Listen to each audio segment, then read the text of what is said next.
Magandang araw mga kaibigan. Ang pag-usapan natin ngayon ay yung tungkol sa kababalaghan, misteryo.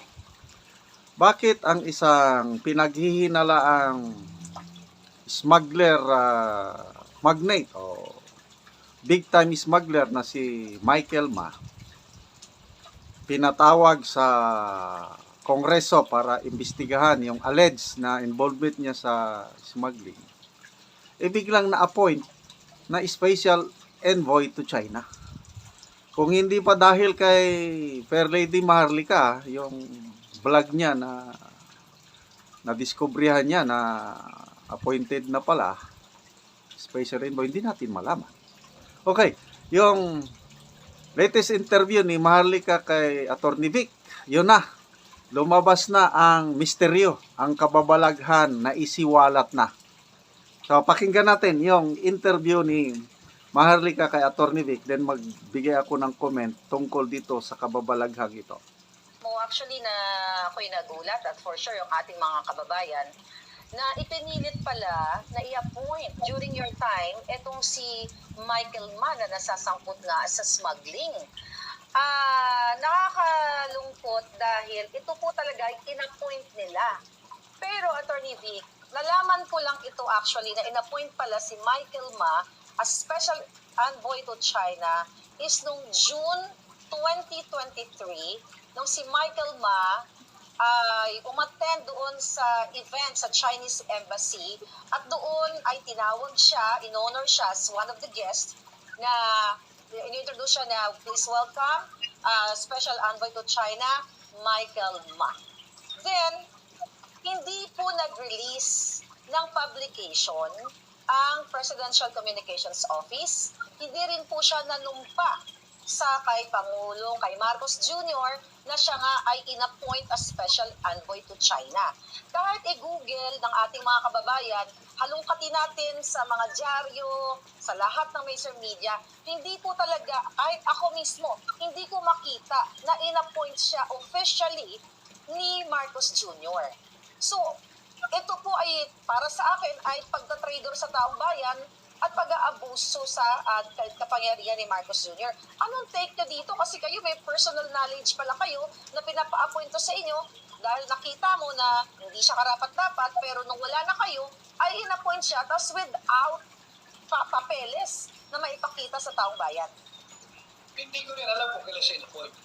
And ang treatment ko nga, although ako'y Pilipino, mahal kong Pilipinas at mahal kong mga Pilipino, parang sige, it's none of my business for now dahil kayo yung nasa kapangyarihan, gusto niyo i-appoint kung sino man. But life is expensive. Okay, so klaro alam ni Attorney Vic yung nangyari gusto niyo i-appoint kung sino man. But the request for him to be appointed as special envoy to China came in too early. It came in around June 24 of 2022. And kung sino man, you can feel free to deny it, but I have the list. Take note June 24, 2022, nandyan na sa listahan si Michael Ma na i-appoint na special envoy to China. Grabe, hindi pa na-i-proclaim. Kasi June 30 yung proclamation ni PBBM. June 24, nandyan na. Isa sa mga gustong ipa-appoint. Grabe. So, ituloy natin ang pakikinig kay Attorney Vic. I have the list. June 24, 2022. And if you want this to go on and continue, go ahead. And lalabas natin. Diba? Basta June pa lang, bago pa hindi pa kami nakakapanood pa, ay nandyan na yung pangalan niyan. Ang akin, ino-organize pa lang natin yung administrasyon ng incoming, yung nanalong Pangulo, si Pangulong Marcos. Bakit unahin natin special envoy? Diba dapat yung ambassador ng China muna? Bago, the ambassador takes precedence over the special envoy to China. Plus, ano gagawin mo pa special envoy? Anong mission mo sa China? Hindi malinaw eh.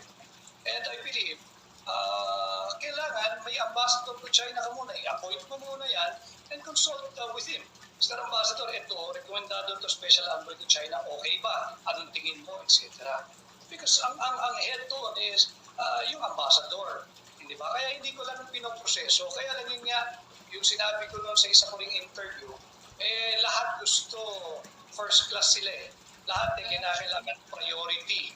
Lahat kinakailangan naka-fast pass. Pag sinabing pasok-pasok, hindi pwedeng ganun. At least during my time. And what does he have? An appointment paper? Like you, I'm clueless. I am ignorant. I do not know.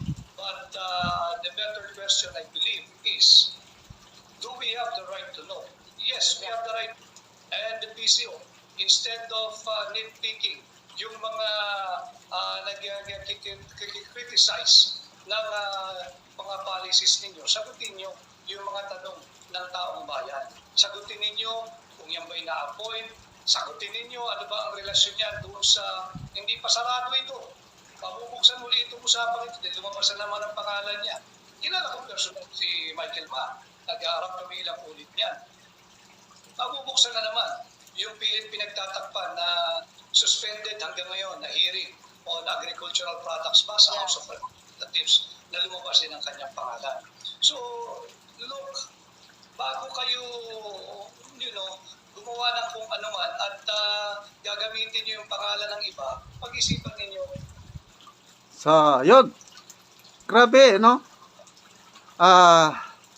Di ko lang mahanap na yung may short video ni Michael Ma at itong si First Lady na dyan, supportan natin ng unity, ganun eh.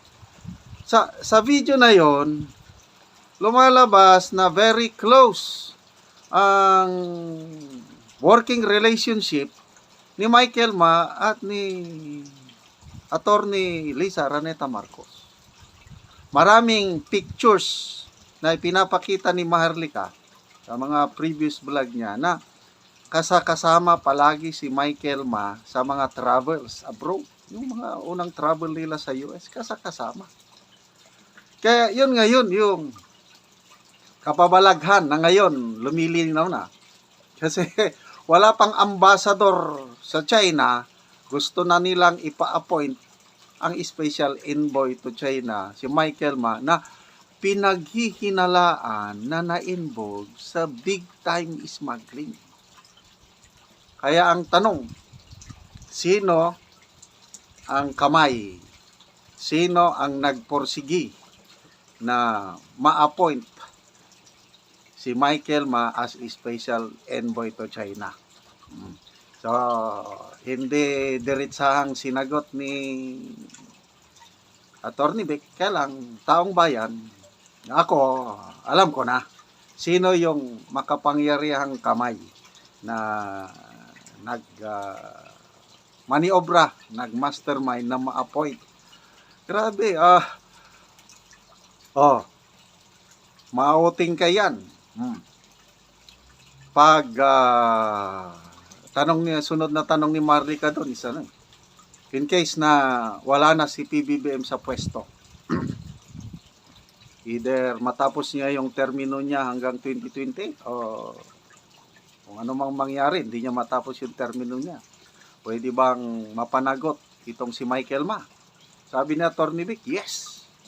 Kasi ginugol ko rin, tinignan ko, nag-research ako, wala siyang appointment paper. Walang, I think 3 sila na special envoy to China. Kalimutan ko na yung 2. May papers. May mga pictures na nanumpa sila sa harapan ni PBBM. Bakit itong si Michael Ma? Wala. Kaya, kababalaghan nga, kailan ngayon? Hindi na kababalaghan. Alam ko na kung sino ang may kagagawan kasi yung punot dulo, bakit gusto ni First Lady na maalis si Atty. Vic as ES is appointments. So, siniraan nila ng siniraan si Atty. Vic. Hanggang nung hindi niya na maatim yung ganong tirada. Oh. Umalis siya ng kusa as executive secretary. Then later on, ayaw bitawan ni PBBM dahil magkaibigan. Inappoint niya as chief of staff. Pinirma ng appointment. Yun din, nangyari. According to Attorney Chong, as kwento ng DICT Secretary, ginombag ang presidente nang dahil sa appointment as chief of staff. Ganun. So, grabe itong mga pangyari. But, ang lahat nito may hangganan. Kaya, Michael Ma, ang kababalaghan na solved na dahil grabe ang lakas niya sa powers. But ang power na yan may hangganan. Malalaman natin. So, ngayon tahimik na. Nasaan na siya? Sumusweldo. Magkano ang sweldo ng special envoy? Ano ang naitutulong niya sa bansa? Paano na yung malala nyo nung alam ba yun? Nung SONA? Last time na SONA? Mga smugglers and hoarders, your days are numbered. Anong numbered? Anong nangyayari sa mga wala pa tayong nababalitaan na kinasuhan na big time smugglers o nakulong kaya. Imbes na kasuhan or ikulong, na-appoint pa na special envoy to China only in the Philippines.